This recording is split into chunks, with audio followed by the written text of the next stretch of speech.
महापालिका निवडणुकीमध्ये भाजपचे 41 नगरसेवक आलेले होते, पण पुढच्या 2.5 वर्षात मात्र जयंत पाटील यांनी भाजपचे 6 ते 7 नगरसेवक फोडले आणि त्यानंतर स्वतःचा महापौर केला. पण आता जयंत पाटलांच्याकडे चारही जे महापौर जयंत पाटलांनी केलेले ते आता वेगवेगळ्या पक्षात आहेत. त्यामुळं सुरेश खाडे असतील किंवा गाडगीळ असतील यांचा सुद्धा अंदाज 40 ते 45 जागांचा असला तरी प्रत्यक्षात मात्र भाजपला तेवढ्या जागा मिळतील का हा प्रश्न आहे. कारण सांगलीचा त्यांचा गावभाग बालेकिल्ला आहे, विश्रामबाग आहे किंवा सांगलीचा कोर एरिया आहे, मिरजेमध्ये सुद्धा. तर अनेक मतदारसंघामध्ये क्रॉस वोटिंग हे मोठ्या प्रमाणात होतंय. तर याच्यामध्ये सगळ्यात महत्त्वाचा मुद्दा आहे की जर का भाजप 30च्या पुढं आसपास गेलं, म्हणजे 40 गेलं तर त्यांना बहुमत मिळेलच, पण जर 30च्या 35च्या आसपास राहिलं तर त्यांना शिवसेना बरोबर घ्यावा लागेल. त्यांचा कदाचित शिवसेनेचा उपमहापौर आणि भाजपचा महापौर करावा लागेल. जर 30च्या आसपास भाजप राहिलं, म्हणजे भाजपच्या संख्येवर अवलंबून आहे, तर मात्र त्यांना अजित पवारांचा, पण सध्या मात्र भाजपच एक नंबरचा पक्ष होईल अशी सध्याची स्थिती आहे. नेमकं कुठल्या पद्धतीनं टॅकल बाकीचे पक्ष करतात, नेमकी काय करतात, जयंत पाटील, विश्वजित कदम, विशाल पाटील नेमक्या शेवटच्या टप्प्यात काय रणनीती करतात.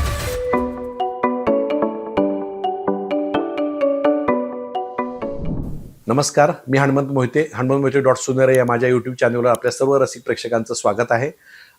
सांगली मिरज कुपवाड महानगरपालिका निवडणूक आता अंतिम टप्प्यात आहे.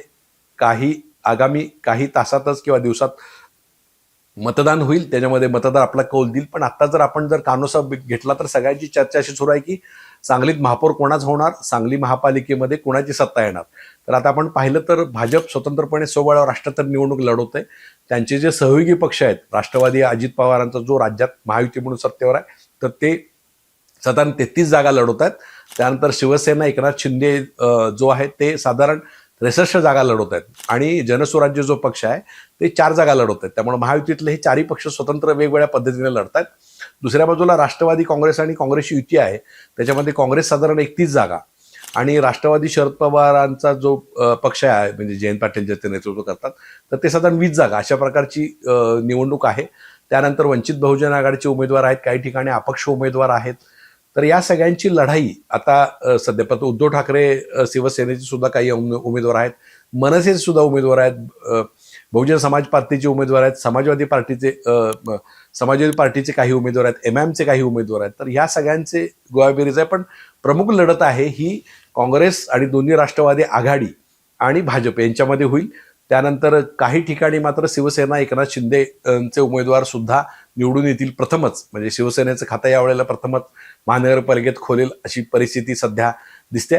तर कुणाचा महापौर होणार अशा पद्धतीची रणनीती सध्या आपण पाहिलं असेल तर एका बाजूला चंद्रकांतदादा पाटील असतील, आमदार सुरेश खाडे असतील, आमदार सुधीर गाडगीळ असतील, शेखर इनामदार असतील, जयश्री पाटील असतील, पृथ्वीराज पाटील असतील, पृथ्वीराज पवार असतील. तर हे सगळेजण मोठ्या ताकदीने उतरले. त्यामुळे भाजपची सत्ता कोणत्या परिस्थितीत आणायची, मागच्या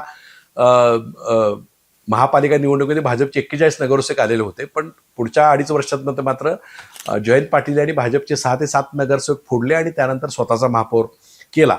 पण आता जयंत पाटलांच्याकडे चारही जे महापौर जयंत पाटलांनी केलेले ते आता वेगवेगळ्या पक्षात आहेत. त्यामुळं जयंत पाटील, विशाल पाटील, विश्वजित कदम यांनी आघाडी करून ते लढतात आणि अजित पवारांचा पक्ष त्यांच्याबरोबर समझोता करून लढतोय. त्याच्यामध्ये संजय काका पाटील, पद्माकर जगदाळे हे नेते आहेत आणि शिवसेनेकडून सुहास बाबर असतील, मोहन वनखंडे असतील, बजरंग पाटील असतील, सुनीताताई मोरे असतील, संजय विभूते असतील, हे सगळेजण रणांगणात उतरलेले आहेत. तर याच्यामध्ये भाजपचा असा प्रयत्न आहे की आपण सोबळावर बहुमतावर जावं. जरी पालकमंत्री चंद्रकांत पाटील यांनी 55 जागा सांगितल्या असतील किंवा भाजपच्या अंतर्गत वर्तुळामध्ये आपल्याला 40 ते 45 जागा मिळतील असा जरी अंदाज सगळा असेल, सुरेश खाडे असतील किंवा गाडगीळ असतील यांचा सुद्धा अंदाज 40 ते 45 जागांचा असला तरी प्रत्यक्षात मात्र भाजपला तेवढ्या जागा मिळतील का हा प्रश्न आहे. कारण सांगलीचा त्यांचा गावभाग बालेकिल्ला आहे, विश्रामबाग आहे किंवा सांगलीचा कोर एरिया आहे, मिरजेमध्ये सुद्धा. तर अनेक मतदारसंघामध्ये क्रॉस वोटिंग हे मोठ्या प्रमाणात होतंय.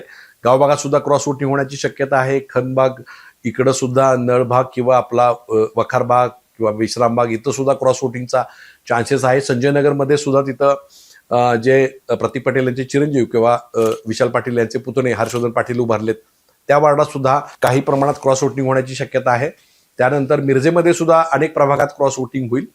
तर याच्यामध्ये भाजपचा प्रयत्न राहणार आहे की आपण साधारण 40 पर्यंतच्या आसपास, म्हणजे 30 ते 40 मध्ये आपण जायला पाहिजे, हा भाजपचा प्रयत्न राहील. त्यानंतर काँग्रेसचा प्रयत्न राहील की आपण साधारण 12 ते 18 पर्यंत आपण राहू. त्यानंतर 12 ते 20 पर्यंत साधारण, आणि राष्ट्रवादी अजित पवार काँग्रेसचा सुद्धा प्रयत्न साधारण 15 ते 20 मध्ये राहू असा आहे, आणि शरद पवारांचा जो राष्ट्रवादी जयंत पाटलांचा आहे तर त्याच्यामध्ये सुद्धा त्यांची इच्छा आहे की आपण 6 ते 12 पर्यंत राहू असं. तर याच्यामध्ये सगळ्यात महत्त्वाचा मुद्दा आहे की जर का भाजप 30च्या पुढं आसपास गेलं, म्हणजे 40 गेलं तर त्यांना बहुमत मिळेलच, पण जर 30च्या 35च्या आसपास राहिलं तर त्यांना शिवसेना बरोबर घ्यावं लागेल. त्यांचा कदाचित शिवसेनेचा उपमहापौर आणि भाजपचा महापौर करावा लागेल. जर 30च्या आसपास भाजप राहिलं, म्हणजे भाजपच्या संख्येवर अवलंबून आहे, तर मात्र त्यांना अजित पवारांचा पक्षाला बरोबर घ्यावं लागेल. मग अजित पवार महापौर पदासाठी, अजित पवारांचा गट महापौर पदासाठी आवडून राहतो का, त्यानंतर ते उपमहापौर पद स्वीकारतात का, किंवा पुणे पिंपरी चिंचवडमध्ये नेमकं काय गणित होतं आणि इथं काय निर्णय होतं ते बघावं लागेल.